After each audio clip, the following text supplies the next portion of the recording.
President Donald Trump has made attacking the press a hallmark of his presidency, railing against what he considers fake news and calling journalists the enemy of the people. These public attacks may be unprecedented, but when it comes to the press, he shares at least one thing in common with his predecessors: the struggle to keep government secrets from leaking. The modern battle against leaks can be traced back to a high-stakes attempt to stop them by President Richard Nixon more than 4 decades ago. Right, well, Monday afternoon, officially, well, let's wait till then. Fine. Okay. Nothing else of interest in the world Yes, today? sir. Very significant, this goddamn New York Times expose of the most highly classified documents of the war. Oh, that. I see. I didn't read the story, but you mean that was leaked out of the Pentagon? On June 13th, 1971, the New York Times began publishing a trove of secret documents called the Pentagon Papers, exposing how president after president had misled the American people about their country's role in escalating the Vietnam War. What in the world do responsible publishers think about to put out trunkloads of secret documents? It's getting worse every day. It's awful, isn't it? The lawyers who represented the Times had already given dire warning that publication could subject them to prosecution under the Espionage Act, that they could lose their television licenses, that the publisher could go to jail, all said with a very high level of intensity. But the Times refused to stop publication, saying the American people had the right to know the hidden calculations behind the war. Nixon turned to the courts to stop them. Right to know. That's, of course, a goddamn code word, right to know. The public has no right to know secret documents. What the Times has done is placed itself above the law. It was very unusual for the government to go to court to try to stop publication of anything. But the idea of the government going to court with respect to an ongoing news story was all but unknown. For Nixon, the case was about more than stopping a leak. He wanted to undercut the press. Let's make something out of it. An opportunity. This issue must... Listen, the New York Times, believe me, the New York Times can be discredited for indefinitely as a result of this. In fact, I'm going to.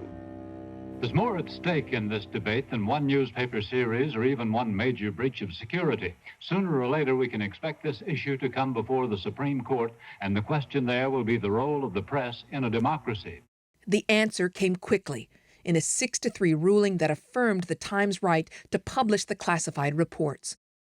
Citing the need for checks on government power, the justices said that the Nixon administration had failed to prove that the release would cause any imminent harm. It was very embarrassing for President Nixon to have gone to court and lost, and have the Supreme Court write an opinion vindicating the press that he hated so much. But Nixon wasn't finished. I just say that we've got to keep our eye on the main ball. The main ball's Ellsberg. We got to get this son of a bitch. Using a World War I statute meant to punish spies, Nixon's Justice Department indicted Daniel Ellsberg, the military analyst responsible for leaking the Pentagon Papers to the Times. I was tried for a violation of what is commonly described as the Espionage Act because it's usually used for espionage. But I was tried under it for a non-espionage offense. Unlike a spy, Ellsberg's intention was not to help a foreign government. He wanted to reveal the truth about the Vietnam War to the American people. Daniel Ellsberg says he leaked the Pentagon Papers because the government lied and concealed facts about the Vietnam War. We won't stop the killing, but this trial will inform the American public in ways that it's never heard before of how we've been governed in the past quarter century and what censorship and deception do to a democracy. I'm not for espionage. I don't know anyone who is. And I'm not against criminalizing that. The question is, should it be criminal to inform your fellow citizens of things that, on the face, they ought to know? That question was left unanswered as the Watergate scandal enveloped the Nixon administration. The president said that in 1971, he formed an investigative unit inside the White House to fight what he called national security leaks. One of the first things the people in that unit did was to burglarize the offices of Daniel Ellsberg, psychiatrist. With Watergate breaking out and with the revelation of the crimes they'd taken against me, by an almost miraculous set of events, my charges were dismissed. No, not you. Not you. Your organization's terrible. Your organization's terrible. Let's go. Go ahead. Quiet. Quiet. Go ahead. She's asking a question. Don't be rude. Don't be rude. Don't be rude. No, I'm not going to give you a question. I'm not going to give you a question. You are fake news. Almost 5 decades after the Pentagon Papers, the Trump administration is waging its own battle. I think the media is the opposition party. With the press. The press has become so dishonest that if we don't talk about it, we are doing a tremendous disservice to the American people. While his public attacks might be unprecedented, another part of his strategy is not. Going after those who leak to reporters. We're going to find the leakers. They're going to pay a big price for leaking. But Trump didn't have to look all the way back to Nixon for a roadmap. His predecessor provided it. If we can root out folks who have leaked, they will suffer consequences.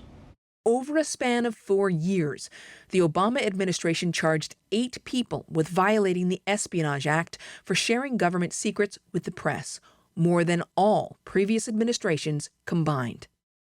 Matthew Miller was a senior official in the Obama Justice Department. If you look the other way, then you only encourage other people to leak national security secrets. You do have to show that there are consequences for leaking information that could harm national security, and the only way to do that is to prosecute some of the individuals responsible for the most egregious leaks. There are secrets that need to remain secret. Miller says that keeping secrets secret became more challenging in the digital age. Massive leaks of classified information by Edward Snowden and WikiLeaks showed how vulnerable secrets had become. We begin tonight with that mountain of secret wartime information exposed in the press today. More documents than the Pentagon Papers during Vietnam. But in trying to control leaks, Obama moved into territory that other presidents had largely avoided. I'm sitting at my desk and I get an email that looks like it's from the Department of Justice. I'm not sure what it is. And I look at Matt and I said, Matt, what is this? Is this spam? And I said, it's not spam. The government just took our phone records. In May of 2013, former Associated Press reporters Matt Apuzzo and Adam Goldman learned that the government had seized their phone records during an investigation into who leaked details of a CIA operation in Yemen. The Dragnet scooped up records from phones used by more than 100 reporters and editors. One thing we heard again and again from prosecutors was, well, of course we took the phone records for your editors and your colleagues and your bureaus and swept everybody up, because that's exactly how we would investigate a gang. Well, we're not a gang. We're a newsroom, and the right to deal drugs isn't in the Constitution. So there should be a recognition that what happens in the news gathering process is a little different. It felt like it was just an investigation intended to send the message, don't talk to reporters. Yeah. It had the desired effect. In the case of a classified leak to Fox News, the Obama Justice Department went so far as to imply that correspondent James Rosen, because of his reporting, could be charged with the crime. In court papers, an FBI agent said Rosen asked, solicited, and encouraged a source to give him sensitive information about North Korea, and that he was a possible co-conspirator for violations of the Espionage Act. Not till that moment had the United States government ever characterized the behavior of a journalist as being that of a co-conspirator to a crime for asking questions about the government policy. That the Obama Holder Justice Department... Rosen was never charged. And following a media outcry, the Obama administration reined in some of the more aggressive tactics used to obtain journalist records. We must enforce consequences for those who break the law. But a free press is also essential for our democracy. That's who we are. And I'm troubled by the possibility that leak investigations may chill the investigative journalism that holds government accountable. While there's a necessity to protect national security, there is also an enormous need for an informed public. And so while, one can justify certain prosecutions of leakers, the risk of them is that it does provide a roadmap for a hostile administration to really try to bring the press down. Since taking office, the Trump administration has increased the number of leak investigations and aggressively prosecuted leakers. At least 5 people have been indicted under the Espionage Act, including Julian Assange. The U.S. leveling more than a dozen new charges against WikiLeaks founder Julian Assange. But this is only one way the current president has worked to change the public narrative of his administration. Fake, disgusting news. And just remember, what you're seeing and what you're reading is not what's happening. And I'll tell you, I think in this day and age, the value of the unofficial story, the story that has not been sanctioned by the government, that value is greater than it's ever been. Having lived through the Nixon administration, Daniel Ellsberg says it's critical that no president is given the power to dictate the truth. Can you really have democracy in a real sense, with the government having the final voice and the total voice as to what citizens shall know about what they're doing and whether they're telling the truth and whether they're obeying the law? I would say no. If they have the last word, and if citizens can only know what the government tells them, it's a mockery of a democracy.